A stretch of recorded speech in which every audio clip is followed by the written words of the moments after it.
ये दो नक्शे मध्य प्रदेश के हैं। दोनों नक्शे इस कदर एक जैसे दिखते हैं कि एक मिनट के लिए आप धोखा खा जाएं कि दोनों नक्शे एक ही हैं। लेकिन ये दो नक्शे दो बिल्कुल अलग अलग चीजें दिखाते हैं। एक नक्शा बताता है कि मध्य प्रदेश में ग्रामीण आबादी का वितरण कैसा है, वहीं दूसरा नक्शा ये बताता है कि मध्य प्रदेश के किस जिले में कोरोना की कितनी मार पड़ी। ये दोनों नक्शे इस कदर एक जैसे हैं कि किसी के मन में भी सवाल खड़ा हो सकता है। अगर एक या दो जिलों की बात है तो इसे एक मिनट के लिए संयोग माना जा सकता है, लेकिन जब पूरा का पूरा पैटर्न एक जैसा हो जाए तो मन में कुछ सवाल उठना लाजमी है। खास करके तब जब देश भर से आती पलायन की तस्वीरें, राष्ट्रीय अंतर्राष्ट्रीय मीडिया में छपती हेडलाइंस और नेताओं के बयान ने हमारे मन में ये बात भर दी थी कि अगर कोरोना गांव में पहुंच गया तो लाशों का ढेर लग जाएगा। सबने मौत के आंकड़ों के अलग अलग अनुमान लगाए, लेकिन अब जब हम वास्तविकता में खड़े हैं तो उन अनुमानों से कहीं दूर हैं। और उन अनुमानों से हम दूर खड़े हैं तो बस इसलिए क्योंकि गांव में स्थिति नियंत्रण में रही। मध्य प्रदेश में मामले को संभाला जा सका क्योंकि जनजातीय क्षेत्रों में स्थिति नियंत्रण में रही। आज के एपिसोड में हम बात करेंगे कि आखिर वो कौन से कारण थे जो मध्य प्रदेश के जनजातीय समुदाय, मध्य प्रदेश के ग्रामीण समुदाय के ऊपर ढाल बनकर खड़े रहे। आखिर वो कौन सा सुरक्षा कवच था जिसने जनजातीय समाज को, ग्रामीण समाज को कोरोना की मार से बचाए रखा। नमस्कार, मैं सौरभ कुमार और आप देख रहे हैं आयुध।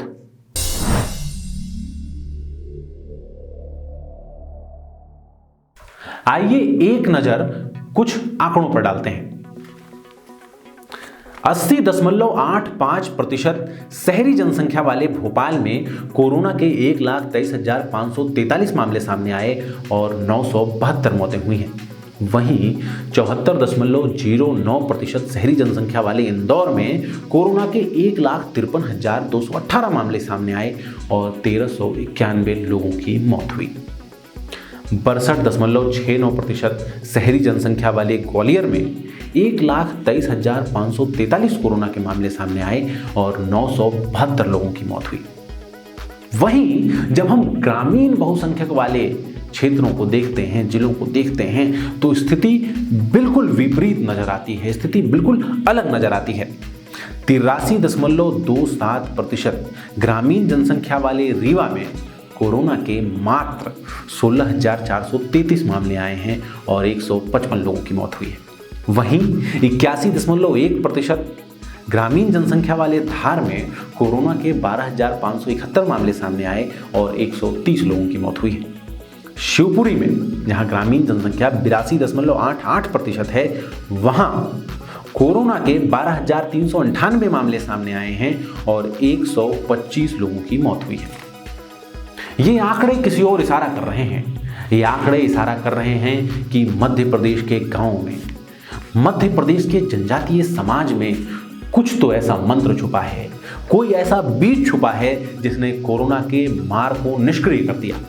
और इसी बात को जानने के लिए, इसी बात को समझने के लिए हमारे टीम के आशुतोष जी भार्गव झाबुआ के ग्रामीण अंचलों में पहुंचे। उन्होंने वहां के जनजातीय समाज से बात की, उन्होंने वहां के लोगों से बात की और उनसे समझने की कोशिश की कि आखिर कैसे मध्य प्रदेश के गांव कोरोना से बच गए। आइए देखते हैं आशुतोष जी की ये रिपोर्ट।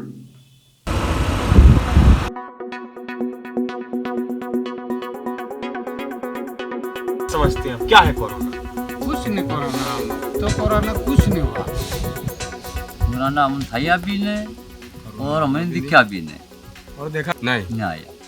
बस ये सिटी में हुआ है और जो भी हुआ तो बाजारों में सुना ही दिया, लेकिन यहाँ के लोगों ने देखा भी नहीं और हुआ भी नहीं। जो बीमार हुए हैं वो तो फिर नेचुरल बीमार होते हैं, जैसे बिल्कुल घास दड़िए, घास कबाड़ के और सुबह नावी धोवी और होड़ चलाइए, दिन भर होड़ चलाइए और शाम को होड़ छोड़ के और रोटी और मुआ का दारू, एक बोतल है, 2 गिलास है, बोले जो पीने वाला वो पी के। होड़ चलाइए मतलब हल खेती का हल, खेती का हल चलाइए, बोलते हैं हम लोग, खेती का हल चलाइए। हम तो घूमे घूमे फिरे सर। तो किसी की तबीयत वगैरह? कुछ नहीं हुआ सर, कुछ नहीं हुआ।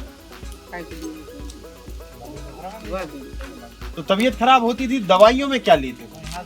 दवाइयों में सब मंदिर पे चले जाते थे, मंदिर से धागा डालते थे, ठीक हो जाते थे। उपज जो है उसकी वो ठीक रही? वो ठीक रहे, कोई दिक्कत नहीं? दिक्कत नहीं तो बोलते हैं कि दवाइयाँ नहीं डाली तो कम फसल पैदा होती है। हाँ, भले कम फसल पैदा कम होती है खाद से, पर वो अपन सुखी रहते हैं, क्यों बीमारी नहीं रहती। ये बात आयुर्वेदिक जड़ी बूटियों से सही हुआ है। और ये माला जो है जिसके बारे में हम सुबह से देख रहे हैं, सुबह से सुन रहे हैं, ये माला जिसे लोग धारण करते हैं और धारण करने के बाद लोगों का स्वास्थ्य ठीक भी होता है। और ये कोरोना के समय भी ये जो माला है बड़ी कारगर साबित हुई थी, ये ग्रामवासियों का और शहरवासियों का मानना है।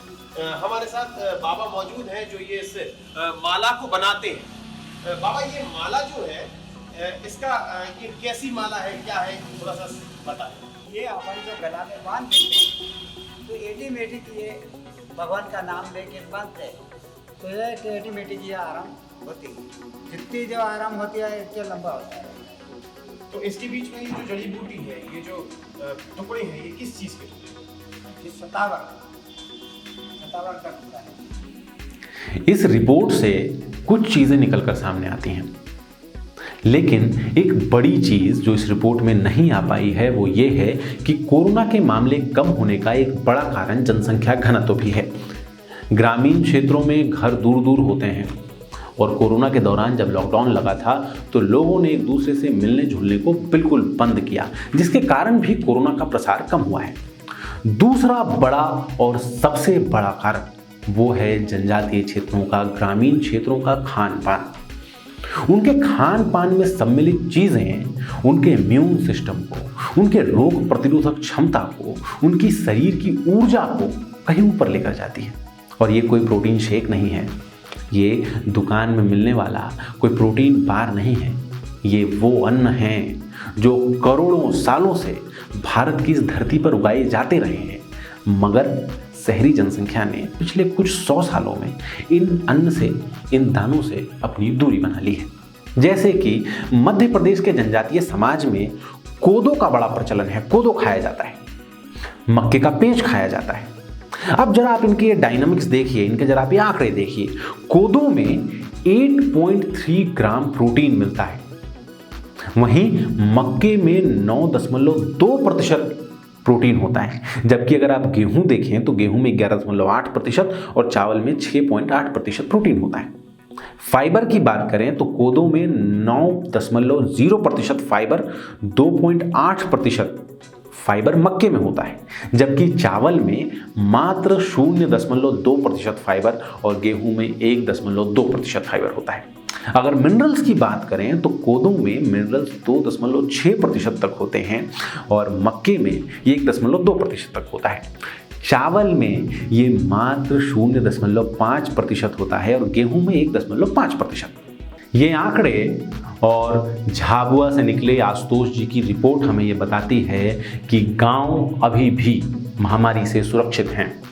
गांव अभी भी बड़ी आपदाओं का सामना करने में सक्षम हैं, क्योंकि वो आज भी अपनी भारतीय संस्कृति की करनाल से जुड़े हुए हैं, क्योंकि वो आज भी अपने पूर्वजों की सीख से जुड़े हुए हैं। और आज नहीं तो कल हम सबको ये बात माननी पड़ेगी, हम कहीं ना कहीं इस बात पे सहमत जरूर होंगे कि किसी भी महामारी से बचाव का उपाय, किसी भी आधुनिक समस्या का उपाय हमारी प्राचीन पद्धतियों में है।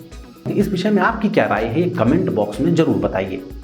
हमारे YouTube चैनल को सब्सक्राइब कीजिए, हमारे Facebook पेज को लाइक कीजिए, ट्विटर पे भी हमारे फॉलोअर्स कम हैं, हमें फॉलो कीजिए और इंस्टाग्राम पे हमें फॉलो कीजिए और अपने दोस्तों को आयुध के बारे में जरूर बताइए। आपका बहुत बहुत धन्यवाद।